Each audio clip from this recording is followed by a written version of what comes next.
Nós teremos agora o tema considerações sobre o GDFV da região norte. Então nós vamos começar convidando o Anderson, por favor, para usar agora a palavra. Bom, boa tarde a todos, os presentes e os que também estão podendo participar desse fórum virtualmente. Isso que passou a ser uma tendência, né, com tudo que nós estamos passando ainda e passamos no ano passado. Eu sou o Anderson Silva Bittencourt, como fui apresentado agora há pouco.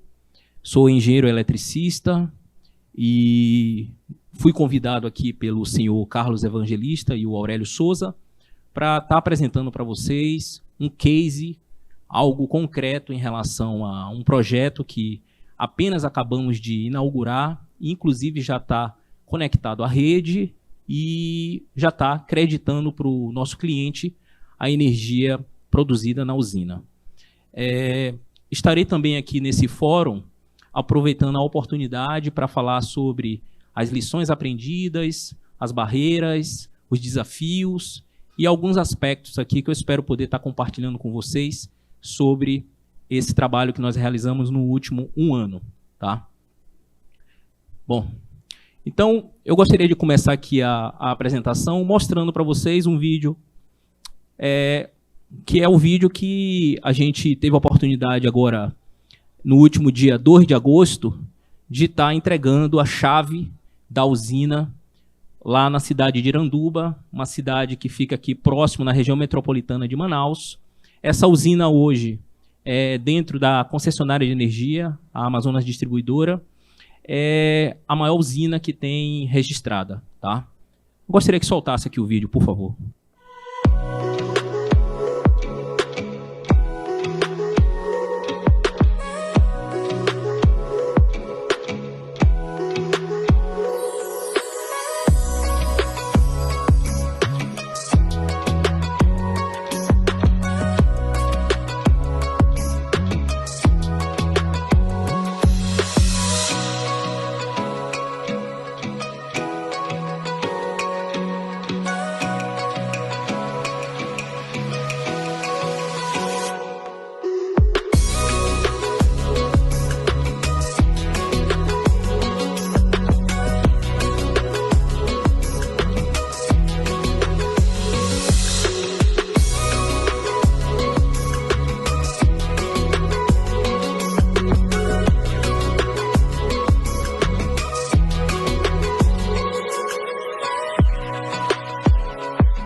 Então, essa usina, a gente assinou o contrato no dia 6 de julho de 2020, naquele momento de muitas incertezas em relação ao mercado, mas a gente assumiu ali o compromisso naquele momento, não só junto ao cliente, mas também um compromisso junto aos fornecedores. Eu acho que esse foi o maior desafio, tá?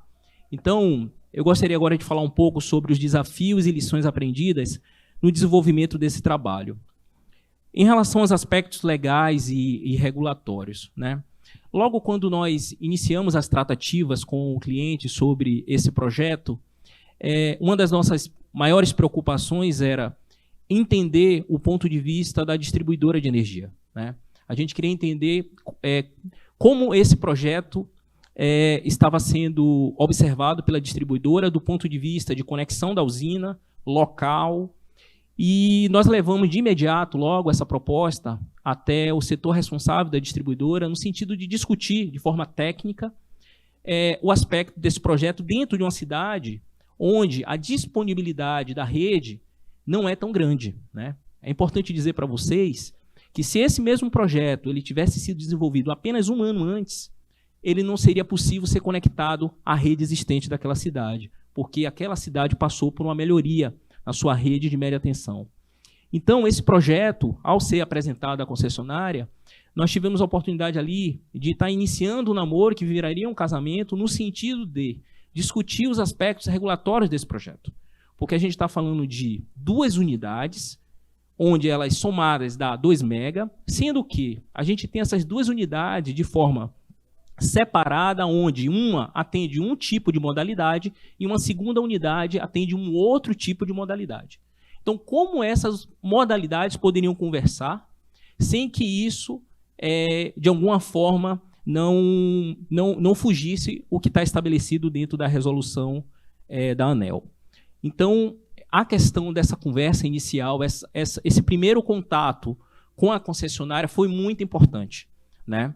Outro aspecto muito importante que a gente percebeu que foi até determinante em relação à execução desse trabalho nessa cidade, que é a consulta aos órgãos locais em relação a licenciamento, uso do solo e alvarás.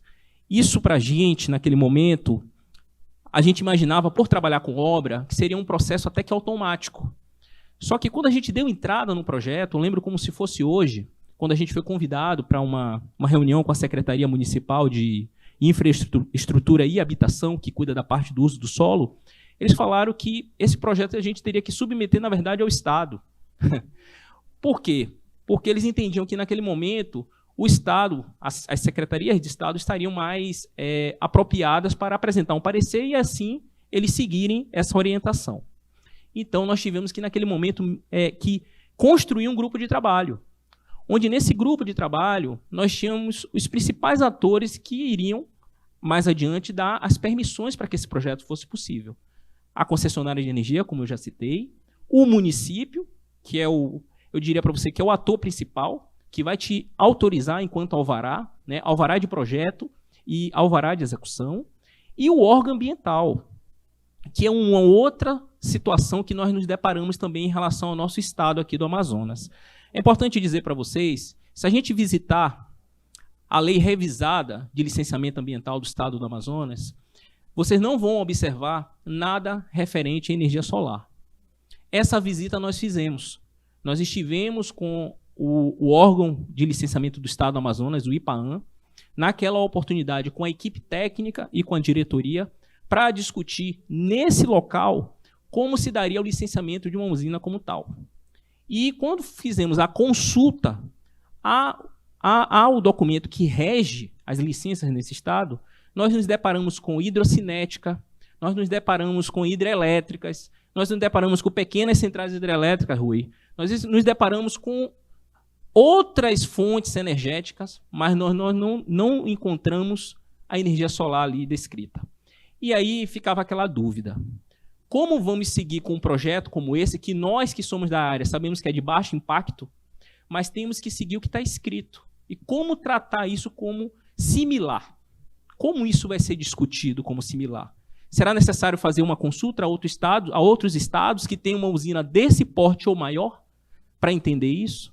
Então, amigos, o que eu queria dizer para vocês como informações iniciais é que de julho até dezembro foi um período onde a gente teve que discutir com os principais atores desse estado como seria o desenvolvimento de uma usina dessa capacidade. Para quê?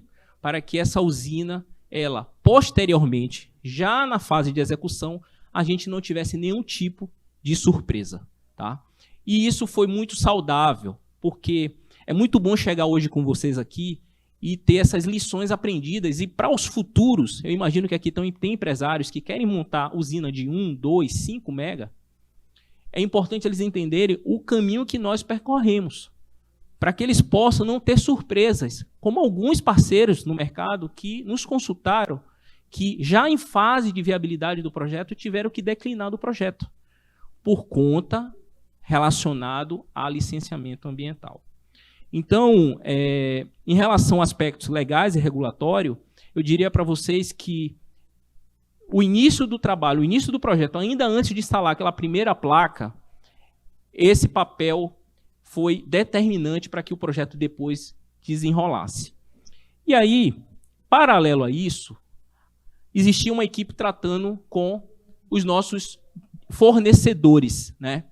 Só que a gente está falando de um período que todos aqui passaram por isso, a gente está falando de agosto e setembro, um momento de incerteza. Um momento onde o câmbio hoje era um, amanhã era outro. Eu não sei se alguns de vocês aqui já trabalham com o mercado chinês, eu acredito que alguns sim. E não há garantia. Se eu fecho hoje, é hoje. Amanhã é uma outra discussão. Então a gente tinha uma incerteza diária, eu diria até para vocês, hora a hora, que estava dificultando para a gente muito essa questão de bater o martelo em relação a esse parque que vocês viram aí, que são 5.410 painéis, ou seja, é um quantitativo bem significativo. Em relação a inversores, a gente está falando de 37 inversores ali. Então, quando a gente bateu o martelo, em seguida veio o segundo desafio ali. Quanto tempo para entregar? Porque a primeira resposta que nós tivemos ali foram 120 dias, sem conversa. Hoje o foco aqui é distribuir teste, distribuir tudo relacionado à questão da saúde mundial, menos painel. E a gente teve que assumir esse risco. Para nossa felicidade, passado um mês, quando a coisa começou a mudar em relação ao mundo, a gente recebeu uma segunda notificação dizendo o seguinte: aquele comunicado que vocês receberiam esse material em 120 reduziu para 90. E aí a gente conseguiu trabalhar um cronograma para a execução disso. Então, eu diria para vocês que a escolha no momento de executar esse projeto foi bem arriscado. Mas, para nossa felicidade, a gente conseguiu cumprir com aquele prazo previamente determinado. Um outro aspecto também, mão de obra especializada. Isso é um assunto que eu imagino que deve estar sendo debatido aqui em outras salas, mas como a gente está falando de uma obra que a gente, aqui no estado do Amazonas, para quem não é daqui, é importante entender que a gente tem os períodos que são possíveis a execução e a realização das obras. Existem aqueles períodos que não são possíveis, ou são possíveis com muita dificuldade, que é o período chuvoso. Se a gente fizer uma conta aqui, se a gente finalizou a parte legal em dezembro, a gente começou a trabalhar em janeiro. E a gente começou a trabalhar exatamente no dia 21 de janeiro, para ser bem preciso. A gente estava num período de muita chuva. Um momento onde a gente tinha a dificuldade, que está relacionada à questão da natureza, mas a gente tinha ali também uma outra dificuldade. Como a gente vai recrutar esses profissionais e passar por um processo que é o processo de treinamento. Então, a gente teve que recrutar profissionais de Manaus, trouxemos alguns profissionais de fora de Manaus e, principalmente, profissionais ali da cidade. Vocês, se fizerem uma volta no tempo, nesse período existia, dentro do estado do Amazonas, um decreto que falava sobre o seguinte: para que você execute uma obra em um determinado município, aquelas pessoas que estão ali dentro daquele canteiro de obra, elas têm que estar dentro daquela cidade e não podem se deslocar para outra cidade, por conta da multiplicação da doença. Então, a gente ali teve que montar uma grande força-tarefa para que todas as pessoas que não só ali viviam, mas as pessoas que nós levamos para lá, pudessem estar naquela cidade durante todo o período da obra. Não só passando pela capacitação que foi necessária. É importante dizer para vocês que daí, toda a parte de estrutura, tudo que vocês viram aí, tudo foi confeccionado por nós. A única coisa que a gente não confeccionou foi painel inversor. O restante e cabo. O restante que vocês viram ali foi tudo confeccionado. Foi feita uma oficina in loco. E fizemos testes e mais testes in loco. Então, todo o trabalho foi desenvolvido in loco. Pessoas que no início não sabiam nada, no final conseguiam montar um arranjo. Então, isso também foi muito importante. Eu vou acelerar aqui, tá? Pode. Bom, esse é meu último slide, tá? Eu vou ser bem prático aqui. Já falei sobre a questão do licenciamento, alvarás e parecer técnico de acesso, mais no início. a questão de linhas de crédito, e aí eu falando sobre oportunidades no caso de áreas previamente autorizadas e clientes mapeados com interesse em GD. Qual o link que eu gostaria de fazer aqui em relação a esse assunto? Né? Até porque um não consegue andar sozinho, um depende do outro aqui. Uma coisa que nós, enquanto grupo, a gente procurou trabalhar aqui dentro do estado do Amazonas. Para que a gente antes sente com um cliente que tem interesse, um interesse previamente, você precisa saber onde essa usina desse cliente vai ser colocada. Isso eu estou falando de usina desse porte. Tá? Oferecer por oferecer, você pode se deparar com uma surpresa, que é exatamente a consulta ambiental que eu falei para vocês em relação à questão da concessionária. E outra questão também importante aqui é a questão das linhas de crédito, que eu não vou entrar nesse mérito aqui, mas eu imagino que isso deve estar sendo debatido aqui. Uma conta que tem sido feita aqui dentro do Estado, quando clientes desse porte nos convidam para conversar. Imagine vocês que esse mesmo cliente, quando a gente deu a entrada no projeto dele para uma linha de financiamento, essa linha de financiamento diz que o projeto está aprovado em 6 meses. A usina dele ficou pronta em 6 meses. Imagine vocês, ele ia deixar de 6 meses estar injetando mensalmente 200 mil kWh.